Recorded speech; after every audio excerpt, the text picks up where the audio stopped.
Question दिया है, एक आदमी को 21,600 में एक वॉशिंग मशीन बेचने पर 8% लाभ होता है। 20% लाभ प्राप्त करने के लिए उसे इस मशीन को किस मूल्य पर बेचना चाहिए। तो यहाँ हमें दिया हुआ है एसपी यानी सेलिंग प्राइस और प्रॉफिट परसेंटेज। तो यहाँ से हम पहले सीपी निकाल लेंगे, उसके बाद उस सीपी पे हम 20% लाभ कैलकुलेट करेंगे। तो सीपी का फॉर्मूला होता है एसपी गुणा 100/100 प्लस प्रॉफिट परसेंटेज, या अगर लॉस हो रहा हो तो 100 माइनस लॉस परसेंटेज। तो सीपी बराबर होगा हमारा, एसपी दिया है 21,600 गुणा 100, प्रॉफिट परसेंटेज है 8, 100 में 8 जोड़ेंगे तो हो जाएगा 108। 108 से अगर हम 216 काटेंगे तो ये कटेगा हमारा 2 बार और 2 ज़ीरो ये, तो सीपी हमारा आ जाएगा 20,000। अब हमें निकालना है एसपी। 20,000 सीपी पर 20% लाभ प्राप्त करने के लिए हमें एसपी निकालना है। तो एसपी बराबर होगा 20,000 का 120%। 120% का मतलब होता है 120/100। तो 1 ज़ीरो से ये ज़ीरो कैंसिल, 1 ज़ीरो से ये ज़ीरो कैंसिल, 12 दूनी 24 और 3 ज़ीरो आ जाएंगे बाद में। तो एसपी हो गया हमारा 24,000। डी ऑप्शन इसका सही उत्तर है।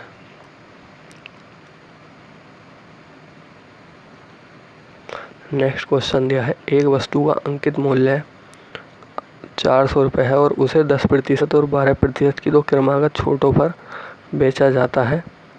वस्तु का विक्रय मूल्य ज्ञात कीजिए। ये जो फॉर्मूला लिखा है यहाँ इसका कोई यूज नहीं है, इसको जो है हम यहाँ इसका कोई यूज है नहीं, इसको चलो लिखा रहने देते हैं। तो विक्रय मूल्य हमसे पूछा है, दो छूटें दी हुई हैं और अंकित मूल्य दिया है। अंकित मूल्य को हम मार्केट प्राइस भी कहते हैं। तो हम एसपी निकालेंगे। एसपी हमेशा अगर छूट दी हुई है तो मार्केट प्राइस पर कैलकुलेट होता है। 400 का पहली छूट दी हुई है 10% की छूट, तो 100% में जब हम 10% छूट देते हैं तो हमारा जो मार्केट प्राइस बचा उसकी वैल्यू हो जाती है 90%। 90% का मतलब होता है 90/100। उसके बाद अगली छूट दे रखी है 12%। 100 में से 12 घटाएंगे तो बचेगा 88% या 88/100। ये 2 ज़ीरो से 2 ज़ीरो कैंसिल, ये इस ज़ीरो से ये ज़ीरो कैंसिल, 2 दूनी 4, 2 पंजे 10,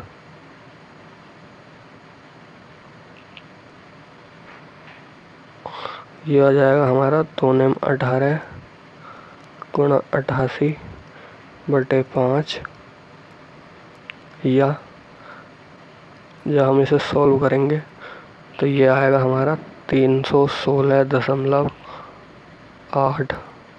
डी ऑप्शन इसका सही उत्तर है। ऐसे क्वेश्चन में सॉल्व करने के लिए यहाँ हमने इसको 5 से नहीं बनाना था, ऊपर हम इसको ऊपर और नीचे दोनों को 2 से गुणा कर लेते हैं। ये हो जाएगा 36 गुणा 88/10। अब 36 को 88 गुणा करेंगे तो आएगा 3168/10। जब 10 नीचे से हटेगा तो 1 पॉइंट इधर आ जाएगा। तो डी ऑप्शन इसका सही उत्तर है। नेक्स्ट क्वेश्चन देखते हैं, कोई व्यक्ति 2800 रुपये में एक मेज खरीदता है और उसे 30% की हानि पर बेचता है। मेज का विक्रय मूल्य ज्ञात कीजिए। तो यहाँ कॉस्ट प्राइस दे रखा है मेज का, हमें सेलिंग प्राइस निकालना है। तो सेलिंग प्राइस का फॉर्मूला ये दे रखा है, सीपी गुणा 100 प्लस प्रॉफिट परसेंटेज, या सीपी गुणा 100 माइनस लॉस परसेंटेज। अगर प्रॉफिट होता है तो 100 में जोड़ देते हैं और अगर लॉस होता है तो 100 से घटा देते हैं। तो एसपी बराबर होगा, सीपी दे रखा है हमारा 2800 गुणा 30% की हानि है तो 100 माइनस 30 यानी कि 70/100। ये 2 ज़ीरो से ये 2 ज़ीरो कैंसिल, 7 8 56 का 6 हलेगा 5, 7 दूनी 14 और 5 19, ये ज़ीरो ये आएगा। बी ऑप्शन इसका सही उत्तर है। नेक्स्ट क्वेश्चन देखते हैं। एक वस्तु का क्रय मूल्य 5000 है। 25% का लाभ अर्जित करने के लिए वस्तु का विक्रय मूल्य कितना होना चाहिए। सेम क्वेश्चन पहले जैसा है। तो SP बराबर होगा, CP हमारा दे रखा है 5000, हमें निकालना है 5000 का 125%। परसेंट को हम बटे 100 से डिनोट करते हैं। 2 जीरो से 2 जीरो कैंसिल, 5 की 125 से गुणा करेंगे तो ये आ जाएगा 625 और 1 जीरो ये बचा। बी ऑप्शन इसका सही आंसर है। नेक्स्ट क्वेश्चन देखते हैं। एक वस्तु को 4125 में बेचने पर A को 10% का लाभ होता है। 18% का लाभ प्राप्त करने के लिए उसे उस वस्तु को किस मूल्य पर बेचना होगा। तो सबसे पहले हम 10% पे इसका CP निकाल लेंगे। उस CP से हम 18% का प्रॉफिट लेके हम SP निकाल देंगे। ये जो फॉर्मूला है इसका यूज करेंगे हम। तो CP बराबर 4125 गुणा 100 बटे 110, ये जीरो से ये जीरो कैंसिल, 11 से 4125 को काटेंगे, ये कटेगा 11 तिया 33, 11 में से 3 घटाए 8 हो गया 82, 11 सत्ते 77, 82 में से 77 घटाएंगे तो बचेगा 5, हो गया 55, 11 पंजे 55 और 10 ये है, ये हो जाएगा हमारा 3750 रुपये। अब हमें SP निकालना है 18% लाभ पर, तो 3750 का 118%, जीरो से जीरो कैंसिल, जब हम इसकी गुणा करेंगे तो ये आएगा हमारा 4425। बी ऑप्शन इसका सही उत्तर है। नेक्स्ट क्वेश्चन देखते हैं हम। एक वस्तु को 12% लाभ एक वस्तु को 12% लाभ पर बेचा गया है। यदि इसे 33 रुपये अधिक में बेचा जाता तो प्राप्त लाभ 14% होता। वस्तु का क्रय मूल्य ज्ञात कीजिए। एक वस्तु है, उसका कुछ क्रय मूल्य है। उस वस्तु को पहले 14% लाभ पर बेचा गया है, फिर 12% लाभ पर बेचा गया है। तो इन दोनों विक्रय मूल्यों का जो अंतर है वो 33 रुपये है। हमें वस्तु का क्रय मूल्य निकालना है। तो हम मान लेते हैं वस्तु का जो क्रय मूल्य है वो 100 यूनिट है या 100 रुपये है।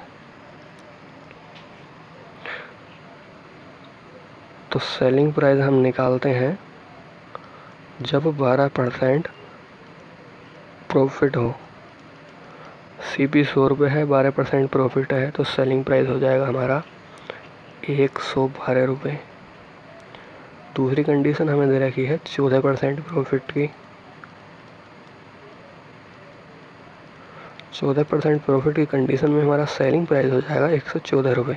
इन दोनों के डिफरेंस की बात अगर हम करें तो ये होगा 2 रुपये। लेकिन क्वेश्चन के हिसाब से जो डिफरेंस है वो 2 यूनिट 33 यूनिट के बराबर है।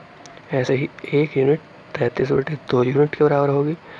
लेकिन हमें निकालना है कॉस्ट प्राइस जो था हमारा 100 यूनिट। तो 100 यूनिट बराबर होंगी 33 बटे 2 गुणा 100।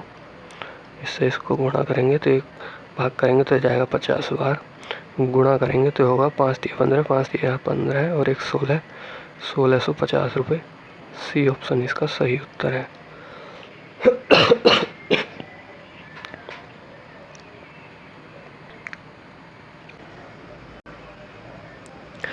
नेक्स्ट क्वेश्चन दिया है 10 कुर्सियों का मूल्य 4 मेजों के मूल्य के बराबर है। 15 कुर्सी और 2 मेजों का मूल्य 2000 के बराबर है। तो एक मेज का मूल्य ज्ञात कीजिए। तो हम मान लेते हैं एक कुर्सी का जो मूल्य है वो C है और एक टेबल का जो मूल्य है वो T है।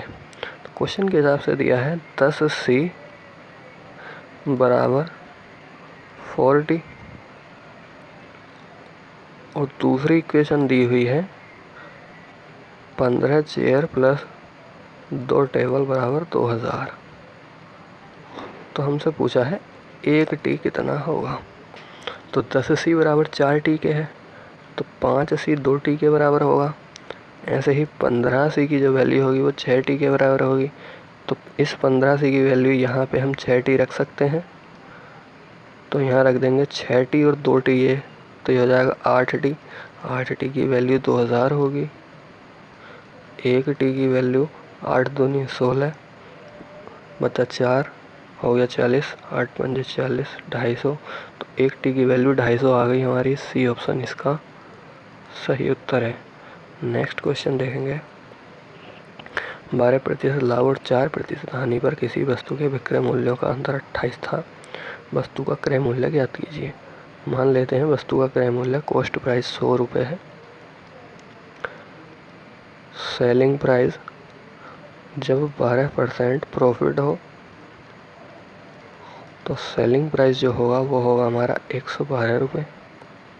सेलिंग प्राइस इस कंडीशन में जब 4% लॉस हो तो 100 में से 4 घट जाएगा, यानी 96 रुपये।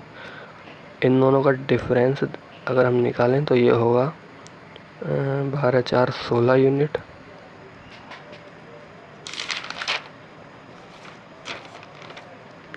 लेकिन क्वेश्चन के हिसाब से डिफरेंस है 28 रुपये का, तो 16 यूनिट की वैल्यू 28 है, तो 1 यूनिट की वैल्यू होगी 28/16।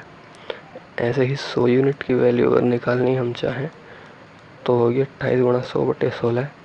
ये 4 से कटेगा 4 बार, ये कटेगा 25 बार, एक 4 से कटेगा 7 बार, और 25 की और 7 की गुणा करेंगे तो 7 पंजे 35 का 5 हासिल, 3 7 दूनी 14 और 3 17 175। ए ऑप्शन इसका सही उत्तर है। नेक्स्ट क्वेश्चन दिया है 9 वस्तुओं का विक्रय मूल्य 15 वस्तुओं के क्रय मूल्य के बराबर है। इस लेन देन में निम्न में से क्या हुआ? हानि हुई या लाभ हुआ, और यदि हानि हुई तो कितने प्रतिशत और लाभ हुआ तो कितने प्रतिशत। तो 9 वस्तुओं का विक्रय मूल्य यानी कि 9 SP बराबर है 15 CP के। यहाँ से हम CP SP का रेशो निकाल लेते हैं। तो CP अपॉन SP बराबर है CP अपॉन SP बराबर होगा 9/15 के। 9 रुपये में कोई वस्तु खरीदी, 15 रुपये में बेची तो प्रॉफिट ही होगा। अब प्रॉफिट परसेंटेज जो होगा उसको हम निकाल लेते हैं। प्रॉफिट परसेंटेज जो होगा वो हमारा प्रॉफिट गुणा 100 अपॉन CP। प्रॉफिट हुआ हमारा 9 रुपये में कोई वस्तु खरीदी, 15 में बेच दी तो 6 रुपये प्रॉफिट हुआ। 6 गुणा 100/CP है हमारा 9 रुपये। तो 3 दूनी 6 और 3 3 9, तो 100/3। जब हम इसे सॉल्व करेंगे तो आएगा 3 6 18, 3 6 18, 66.66% लाभ। बी ऑप्शन इसका सही उत्तर है।